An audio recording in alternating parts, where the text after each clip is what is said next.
Istig'forni aytdik. Oldingi jumalarda ko'pchilik kelib aytdi. Domla dedi, men uni foydasini ko'rdim. Astagfirulloh va atubu ilayh yoki astagfirullohni o'zi.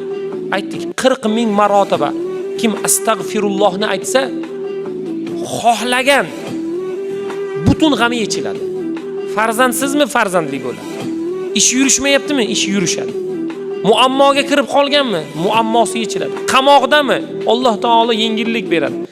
Nima muammosi bo'lsa, adadini astagfirulloh va atubu ilayh qiyinmi? Oson. Astagfirulloh, istig'forni 40 ming adadga yetkazing bugun. Alloh taolo 40 ming adadgacha yoki o'sha adadga bormasdan Alloh taolo yechadi. Bir birodarimiz aytayapti, hayotimizda bo'lgan. Taqriban bir odam 200 million qarz bo'lgan ekan bu yigitdan. Aytadi u kishi, taqriban 1 yildan beri sudga ham beraman, boraman, iltimos ham qilaman, urushaman ham, so'kaman ham. Umuman foyda bermaydi. Keyin domlaning oldiga keldi. Domla bir nima yo'li bor? Biz shunaqamizda. Hamma ishni qilib bo'lgandan keyin bo'lmadiki, buni bir eskicha qilib qo'yaylik deydi.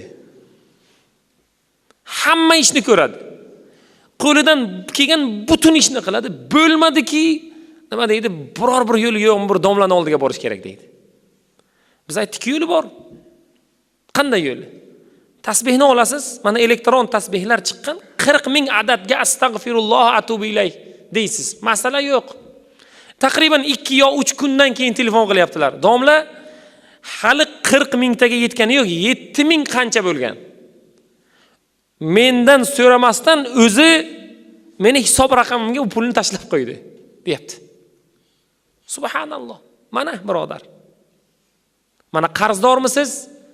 Birovdan qarzingizni ola olmayapsizmi? Hayotingiz bugun qiyinmi?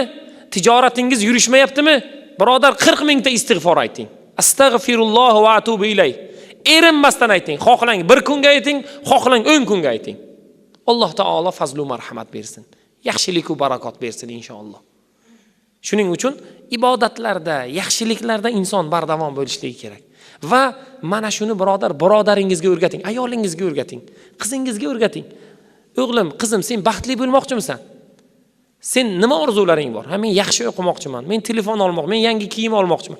40 mingta istig'for ayt, Allohning o'zi beradi deng. O'rgating. Rag'batlantiring. Alloh unga yaxshilik bersin. Qizingizga o'rgating, qo'shningizga o'rgating, birodaringizga o'rgating, qo'l ostidagi odamlaringizga o'rgating. Bugun kimni oling? Kambag'al pul topish ilinjida g'amda bo'lsa, ishoning birodarlar, boylar birovdan pulini ola olmay g'amda. Biror bir bugungi kunda beg'am odamning o'zi yo'q. Shuning uchun ibodat va zikr va yaxshiliklarda bardavom bo'ling, istig'fordami, zikrdami bardavom bo'ling, Alloh taoloning o'zi yaxshilik beradi. Shuning uchun uni o'rgating. Loqayd bo'lmang. O'rgating, sizdan bir yaxshilik qolsin. Bugun nima deymiz? Menga nima deymiz? Alloh taoloning taqdiroti unga ham bir yaxshilik bo'ladi deymiz. Unday demang. Aylanib kasofati sizga uradi.